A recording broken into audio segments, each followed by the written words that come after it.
আসসালামু আলাইকুম। শুরু করছি মেজর কারদার উপন্যাসটি। লেখনীতে ফিনারা ঝুমুর, গল্প পাঠে আমি জাহিদ হাসান। পর্ব ৯। কলেজের সবুজ মাঠে পা জড়িয়ে গোল হয়ে বসে আছে মেঘ। সাথে রয়েছে আর তার তিনজন, সাগর ও প্রাণের সয়, ফাতেমা, রাইসা আর তানিয়া। টিফিনের এই সময়টা সকলের হাতে এক এক করে সুস্বাদু ছানা বরফি। ওরা বেশ আয়েশ করেই মজা করে কামড় বসাচ্ছে মিষ্টিতে। তো তোর মামার বাড়ি ঢাকায় কেমন কাটলো রে সোনা? তানিয়া চিমটি কাটা হিসেস গলায় প্রশ্ন করলো। শুনে হো হো করে হেসে উঠল মেঘ। ঢাকায় কাটানো দিনগুলো এক টুকরো স্বপ্নের গল্প। কারদার বাড়ির জৌলস আর খুনসুটির কথা এক এক করে বন্ধুদের খুলে খুলে বলতে লাগলো সে। প্রিয় সহিহের খুশির গল্প শুনে ওরাও বেজায় খুশি আর উত্তেজিত হয়ে উঠল। বন্ধুর খুশিতে কি আর বান্ধবীরা খুশি না হয়ে পারে? সব বলতে বলতে হঠাৎ মেঘ গলায় এক টুকরো নাম বলল। তবে জানিস, ওই ডেঞ্জারাস আর্মিটা মেজরটা কিন্তু বেশ আমায় চিনে ফেলেছে রে। মেঘের এই বোমা ফাটানো কথাটা শোনা মাত্রই ওরা তিনজন একসাথে আকাশ পানে চাইয়া চিৎকার করে উঠল। কি? ওদের তীব্র যৌথ চিৎকারে মেঘের কানের পর্দায় যেন তালা লেগে যাবার জোগাড় হলো। ফাতেমার রাইসা তো ভয়ে তোতলাতে তোতলাতেই বলতে থাকলো, বলিস কি রে? তোকে তোকে আর্মিটা অফিসার চিনে ফেলছে? তোকে মার্টারিনি তো? জেলে পুরে দেয়নি তো? আরে না, মারবে কি রে? আমার কিছু করেইনি। মাছি তাড়ানোর মতো করে হাত নাড়িয়ে বেশ একটু ভাব নিয়েই বলল মেঘ। এরপর ঢাকার সাথে ট্রুথ আর ডেয়ার খেলা, বাগানের সেই তুমুল কাদা, যুদ্ধ আর মেজরের গলা ঘেঁষে দেবার ঘটনাটাকে একটু লুজ মোশানোর বলতেই তিন বান্ধবীর চোয়াল সোজা ঝুলে পড়ল। সবার মুখে হাত। বলিস কিরে মেঘালয়, এত সব ঘটে গেছে এর মাঝে? তানিয়া চোখ কপালে তুলেই বলল, হ্যাঁ। মেঘ মাথা নেড়ে সাড়া দেয়। তানিয়া এবার একটু দীর্ঘশ্বাস ফেলে নিজের ছাতাটা বুকে চেপে ধরে গদগদ গলায় বলল, তবে যাই বলিস বোন, তোর ওই মেজর সাহেব দেখতে কিন্তু হ্যাব্বি হ্যান্ডসাম। একদম সেই পুলুপার লাইসেন্স হিরোর ইয়াং ইয়াং এর মতো। কিউট আর হট। কি বডি, কি ধারালো চোখ রে মাইরি। দেখলেই তো ক্রাশ খেতে বাধ্য। তানিয়া এমন সহজ আর লালানো ঝরানো ভঙ্গির কথা শুনে হুট করেই মেঘের মনের ভেতর কোথাও যেন এক খটকা লাগলো। কেন জানি সে একটু খুশি হতে পারল না। সে খুব ভালো করেই বুঝতে পারলো তানিয়া অবিলম্বেই শিষ্যের উপর ফিদা হয়ে গেছে, যাকে বলে এক দেখায় ক্রাশের উপর ক্রাশ। কিন্তু তানিয়ার এই প্রশংসার ব্যাপারটা মেঘের মনের গহীনে কেন যেন বড্ড খচখচ করতে লাগলো। নিজের অজান্তেই সে কি মেজরের উপর একটা অলিখিত অধিকার খাটানো শুরু করে দিয়েছে? ঠিক তখনই বান্ধবীদের সাথে এক মানবিমানের বিতর্ক মাঝেই মেঘের হাতের সস্তা অ্যান্ড্রয়েড ফোনটা মৃদু কেঁপে উঠল। স্ক্রিনেতে ভেসে উঠল একটা সম্পূর্ণ অচেনা নাম্বার আসা মেসেজের নোটিফিকেশনে। কৌতূহল হয়ে মেসেজটা ইনবক্সে গিয়েই খুলতেই তার চোখ বুড়ো চড়ক গাছ উঠে গেল।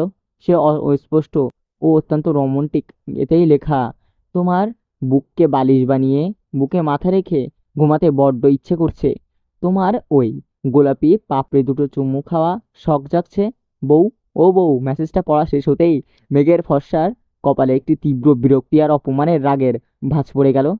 সাত সকালে কোন লুচ্চা তোকে এমন নোংরা টেক্সট পাঠানোর সাহস পায়? রাগে পুরো শরীরটা রিরি করে উঠল। সে একেবারে চ্যাট করে করতেই দাঁত কিড়মির করে নিজের পুরনো ঢাকার খাঁটি লোকাই ভাষায় টাইপ করতে লাগলো। এই রিপ্লাই পাঠিয়ে দিল। তোর ঘুম তোর পাছায় আইক্কাওয়ালা বাস দিয়ে ঢুকাই দিমু যাওরা। অচেনা নাম্বারে মাইয়া মানুষের লগে ফষ্টি নষ্টি বাইর কইরা দিমু।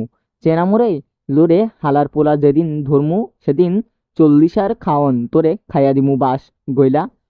হালা কুত্তার চাও কুত্তা। মেঘের পাঠানোর ওই চরম ডেঞ্জারাস আর ঝাঁঝালো রিপ্লাই স্ক্রিনে ভেসে উঠল। বাগানবাড়ি এসি ঘরে বসার শিষ্যর মুখটা হা করে গেল। এক সেকেন্ডের জন্য আর্মির মগজ স্তব্ধ। সে নিজের অজান্তেই একটা শুকনো ঢোক গিলে ব্যাস একটু জোর শব্দ করেই আউড়ে বলল, এখানে আমার কপাল শেষ রে। এই উড়নচণ্ডী বাগেরহাটের মাইয়া লিখলো খোদা। ও খোদা, এই সাধারণ মাইয়া না, এক্কেবারা আস্ত আগুনের উল্কা। আমি তো গেছি রে শিষ্য, তুই শেষ। বাইরে বাঘা বাঘা অপরাধীদের ডগায় তোরে, আর তুই কিনা থরথর করে ডরাস এই ফিউচার ওনারে। কি দিন আইলো তোর মেজরগিরির? শিষ্যর মাথায় হাত দিয়ে এক প্রকার হাই হাই করে উঠল। মেঘের এক প্রাণাত্মক মেসেজটা পড়ার পর তার চোখের সামনে যেন নিজের বৈবাহিক জীবন সিনেমার মতো স্পষ্ট হয়ে উঠল। সে দিব্যি চোখখানে দেখতে পেল মেঘ কোমরের হাত দিয়ে ওয়াশরুমের সামনে দাঁড়িয়ে কড়া চোখে কড়া হুকুম দিচ্ছে। আর বাংলাদেশ আর্মির ডান সাইডের মেজর শিষ্য কারদার বাথরুম বসে ভেজা মুখে তাদের বাচ্চার হিসুর কথা আর ল্যাংটো ধুয়ে কাচ্ছে। সিনেমার রিল যেন আরও একটু এগোলো। এরপর সে দেখলো পরনের লুঙ্গি আর টি শার্ট পরে সে সারা ঘরে কুচে কুচে ঘুরছে আর ছাড় দিচ্ছে আর ঘর মুছছে। আর মেঘ সোফায় পা তুলে বসে বরফির চিবোতে চিবোতে তার দিকে বাঁকা চোখে তাকাচ্ছে। দৃষ্টিটা এখানেই শেষ হলো না। শিষ্য আরও দেখলো কোনো একটা সামান্য ভুলের জন্য মেঘ একটা বাস্তবে বেলুনের দিয়েই ধমাধম পিঠু বেড়েছে। আর সে বউ আর করবো না বলেই প্রাণ ভয়ে ছুটছে। ইন্নানিল্লাহ ভয়ে নিজের কপালে হাত দিয়ে বিড়বিড় করে উঠল শিষ্য। নিজের এই চরম করুণ ভবিষ্যৎ পরিকল্পনার করেই সে এক প্রকার কুড়কুড়ে গেল। দেশের আর্মি হয়ে সে শত্রু সন্ত্রাসীদের সামনে বুক চেতিয়ে দাঁড়ায়। আর বাঘা মেজর কিনা নিজের হাঁটুর বয়সী 17 বছরের এই মেঘকে এখন থেকেই জমের মতো ভয় পেতে শুরু করেছে। ভাবতেও কেমন জানি গিরগিরিয়ে উঠছে মেজাজটা। অমনি চটে গেল মেজর শিষ্যর মগজটা। দুপুরের রোদে একটু হুড় খোলা রিকশায় চড়ে নীলক্ষেত্রের দিকে যাচ্ছে কিঞ্জা। সাথে রয়েছে তার বেস্ট ফ্রেন্ড নিশাত। দুজনে টুকটাক পড়াশোনার আর ক্লাসের কথা বলতে বলতে এগোলেও কিঞ্জার ডকার চোখ মূলত ঢুকরেছিল ঢাকার এই ব্যস্ত ও কোলাহল রাস্তায়। এক যান্ত্রিক ইট পাথরের খাঁচায় কিঞ্জার মন ছুটছিল, টিকতেই চায় না। তার অশান্ত মনটা সবসময় টানে কোনো ঝঞ্ঝাটহীন শান্ত পাহাড়, দিগন্তর সমুদ্র, না হলে কোনো গহীন অন্দরে, যেখানে অনধিকার তার নামে থাকবে না কোনো বিদ্যুতের ছোঁয়া, থাকবে না কোনো যান্ত্রিক দূষিত পরিবেশ, শুধু থাকবে নাম না জানা পাখি খেলা, মিষ্টি কুর্জন, আর নিজেকে বিলীন করে দেবে প্রকৃতির একদম গভীরে। এই সাত পাঁচ ভাবতে ভাবতে কিঞ্জার ভাবনার সাচ্ছল্য নিশাতের অত্যন্ত অগ্নিত ও ভয়াতক কণ্ঠের আওয়াজে, মামা, রিক্সা এখানেই হুট করে থামালেন কেন? সামনে যান। ঢাকা বিশ্ববিদ্যালয়ের হাজী মোহাম্মদ মহসিন হলের একদম কাছাকাছি আসতেই রিকশায় ব্রেক চেপে থামলেন, দাঁড়িয়ে গেল। তার পায়ে প্যাডেলের ঘোরানোর গতি একেবারে স্তব্ধ। মূলত এই মহসিন হলের রাস্তাটা টকটকে ও ভিসি চত্বরের পাশ দিয়েই ওদের নীলক্ষেত যাবার শর্টকাট রুট। নিশাত আর কিঞ্জা দুজনেই ঢাকা মেডিকেল কলেজের ডামেক শিক্ষার্থী। তাই এই ভর দুপুরে ও দুজনের গায়ে সাদা সদেই অ্যাপ্রন জড়ানো রয়েছে। রিক্সাওয়ালা পিছনের দিকে চেলাও দেখলো, তারপর হাত নেড়ে বেশি ভয়ত্ব গলায় বলল, আর সামনে যাইবার পারতাম না মা। সামনে ওই বড় দুটো গ্যাং, হুসানোর আমল ও প্রহেল ইবনাতের লোকেদের ইতিমধ্যেই তুমুল মারামারি আর কোপাকুপি আসতাছে। পরিস্থিতি এক্কেবারে গরম। তোমরা জলদি নাইমা যাও, আমি উল্টো পথে গাড়ি ঘুইয়া যাইমু। রিক্সা চালকের এমন কলিজা কাঁপানো ভয়েস ভাস আরো তীব্র হয়ে পড়ল। সে এক সেকেন্ডের সময় নষ্ট না করে চট করে রিকশার টাকা ছুড়ে দিল, কিঞ্জার হাত থেকে শক্ত করে টেনে নামিয়ে নিল। কিঞ্জা, কিন্তু কিঞ্জা, সে তো সাধারণ মেয়েদের মতো ভয় পেলে পালাবার পাত্রী নয়। তার চোখের সামনে কেমিস্টের এই প্রকাশ্য বিদালোক ও রাজনৈতিক মারামারি দৃশ্যটা আসতেই সে চরম কৌতূহলবশত নিশাতের হাত ছড়িয়ে পাল্টা পায়ে বাড়িয়ে সামনের দিকে 2 পা এগোতেই লাগলো। তারপর এমন এক পাগলামি দেখে নিশাত পেছনের দিকে ছিটকে গিয়ে চমকে উঠল। চত্বরের ঠিক মাঝখানটায় তখন এক বীভৎস তাণ্ডব চলছে। দুই দলের কয়েকশো লোক রামধাম চাপাচাপি, ধরালো কাস্তে আর দেশীয় অস্ত্র নিয়ে একেবারে কোপাচ্ছে। আর মুহূর্তেই কটকেট বিস্ফোরণের বাং বাং শব্দে পুরো এলাকা ধোঁয়ার অন্ধকার হয়ে পড়ছে। নিশাত পেছন থেকে গলার রগ ফুলিয়ে চিৎকার করে বলল, কিঞ্জা, ওখানে যাস না, প্লিজ ফিরে আয়, ওরা তোকে মেরে ফেলবে।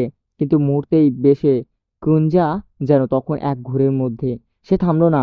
আর ঠিক তখনই সেই রক্ষণাত্মক মাছ থেকে ধেয়ে আসা এক ভারী কুঠোর তার কোনো শক্ত ধাতব বস্তু ছিটকে এসে সজোরে আঘাত করলো কিঞ্জার কপালে। কপালে সেই ভারী ও শক্ত আঘাত লাগার সাথে সাথে কিঞ্জার মুখ থেকে এক তীব্র ব্যথার আর্তনাদ বেরিয়ে এলো। আহ! মুহূর্তের মধ্যেই তার মাথাটা ভৌ ভৌ করে ঘুরে উঠল। চারিদিকে ঘোলাটে পরিবেশ যেন চোখের সামনে ঝাপসা হয়ে উঠল। সে যখন ভারসাম্য হারিয়ে পিছলে ঢালা রাস্তায় তপ্ত নিথর দেহ কাদার মতো ছিটকে পড়ে যাচ্ছিল, ঠিক তখনই ওই অলৌকিক আশীর্বাদের মতন পেছন থেকে তাকে শূন্য শক্তপোক্ত এক জোড়া পুরুষালী হাত নরম শক্তিতে আগলে নিল। মাটিতে পড়তে নিলেই দেখলো অর্ধচেতন আধো আধো বুজে আসা চোখ। কিঞ্জা শুধু এক টুকরো দেখতে পেল তাকে যে শক্ত করে বুকে জড়ে রেখেছে একজন। তার মুখ আর মাথার এক কালো রুমাল আর শক্ত করে বাঁধা। কেবল দৃশ্যমান এক জোড়া কুচকুচে কৃষ্ণ কালো তীক্ষ্ণ ও রহস্যময় চোখ। সে চোখের তীব্র চাহনি যেন এক পলকেই কিঞ্জার অবচেতন মনকে ছুঁয়ে গেল। কিন্তু এর বেশি কিছু দেখার বা বোঝার সাহস তার আর ভাগ্যেই থাকলো না। তার চোখের পাতা দুটো এক গভীর অন্ধকারের রাজ্যে তলিয়ে গেল। ক্লিনিক থেকে হসপিটালের এক ছোট্ট ব্যান্ডেজ আর প্রাথমিক ট্রিটমেন্ট করিয়ে সবেমাত্র বেশ কিঞ্জা আর নিশাত বাড়ি ফিরল। দুপুরের সেই উত্তপ্ত আর অনেকটা স্নান্ত কিছু পরিবেশ থমে থমে ভাবটা কাটেনি। ওরা যখন মেইন বোর্ডের দিকে অদৃশ্য পা বাড়ালো, ঠিক তখনই পেছন থেকে এক গমগমে গম্ভীর আর রাজবাড়ি কণ্ঠে ভেসে এলো। সেই কণ্ঠের আওয়াজ এমন এক সম্মোহিত শক্তি ছিল যে কেউ থমকে দাঁড়াতে বাধ্য। বেখেয়ালে রাস্তায় চলাফেরা করা হতে বিরত থাকা, যেমন রাজনৈতিক সংঘাত ঘটিত হচ্ছে সেটা হতে সবসময় নিরাপদ দূরে বজায় রাখুন। আজ কপাল ভালো ছিল বিধায় শুধু কপালে সামান্য চোট লেগেছে, অনর্থক পরিস্থিতিতে আরো মারাত্মক হতে পারত। সেই নিষাদ পুরুষালী কণ্ঠে শুনে কিঞ্জা আর নিষাদ দুজনেই এক ঝটকায় পিছনে তাকালো। দেখতে পেল ওদের সেই প্রায় 10 হাত থেকে দূরত্ব বজায় রেখে একটা মস্ত বড় কৃষ্ণচূড়া গাছের নিচে দাঁড়িয়ে আছে এক বলিষ্ঠ, দীর্ঘকায়ী ও পেশিবহুল পুরুষ। পরনে কালো শার্ট, হাতে কোনো অবধি গোঠানো, চোখে চওড়া সানগ্লাস, মুখের সেই কালো রুমালটা এখন গলায় ঝুলছে। এই সেই পুরুষ, নাম তার প্রহেল ইবনাথ, যার এক ডাকে পুরো ঢাবি কাম্পের কাপে, আর যে এই মুহূর্তে কিঞ্জার কারদারের মনের গহীনে লুকিয়ে থাকা একমাত্র স্বপ্নের পুরুষ। বয়স তার 30-এর কোঠায় এসে থেমেছে। আর কটা মাস মাত্র, তারপর হয়তো জীবনের ক্যালেন্ডারের আরও একটি বছর পূর্ণ হতে চলেছে, 31 গিয়ে পড়বে। কিন্তু এই বয়সেই তার ব্যক্তিত্ব আর পুরুষত্ব তীব্র পুরুষালী বুকে ঝড় তোলার জন্য যথেষ্ট যে কোনো মেয়ের। কিঞ্জার বুকের ভিতর এক অদ্ভুত কম্পন সৃষ্টি হলো। কপালে ব্যান্ডেজের তীব্র ব্যথাটা যেন এক নিমিষেই কূপের মতো উড়ে গেল। সে প্রহরীর দিকে সরাসরি অপলক চোখে চেয়ে থাকে। নিজের ওড়নাটা আঙ্গুল পেঁচিয়ে বেশ একটু চড়া ও স্পষ্ট গলায় বলল, নিজের অজান্তেই মস্ত বড় বিপদ ডেকে এনেও যদি এমন রাজকীয় স্বপ্নের পুরুষকে সন্নিধি আর বাহুডোরে পাওয়া যায়, তবে এমন বিপদ প্রতিদিন মাথা পেতে নিতে প্রস্তুত রোহের ভাইয়া। প্রহরের উদ্দেশ্য করে এমন দুর্ধর্ষিত প্রেমময় আর সোজাসাপটা কথা ছুড়ে দিলাই আর মুহূর্তেই সেখানে দাঁড়িয়ে রইল না কিঞ্জা। সে নিজের লজ্জাটুকু আড়াল করে এক ঝলকেই রহস্যময় হাসি ফুটিয়ে নিশাতেই হাতটা ধপ করে ধরল। তারপর দ্রুত পায়ে ওখান থেকে রাজপথের দিকে পাড়ি দিতে শুরু করলো। নিশাত তো বান্ধবীর এমন ডেঞ্জারাস ডায়লগ শুনে মুখ হা করে ওর পিছু পিছু ছুটলো। ওদিকে মাঝ রাস্তায় দাঁড়িয়ে থাকা অজানা এক মেডিকেল পড়ুয়া কিশোরীর মুখে নিজের নামের এক অদ্ভুত ও সাহসী বাক্যশয় শুনে পহিল ইবনাতের চওড়া ললাটে একজোড়া গম্ভীর বিস্ময়ের ছাপ পড়ল। সে সানগ্লাসটা নাক থেকে একটু নামিয়ে দূরে সরিয়ে হেঁটে যাবার কিঞ্জার সেই শুভ্র অ্যাপ্রন পরা অবয়বটার দিকে তাকিয়ে রইল।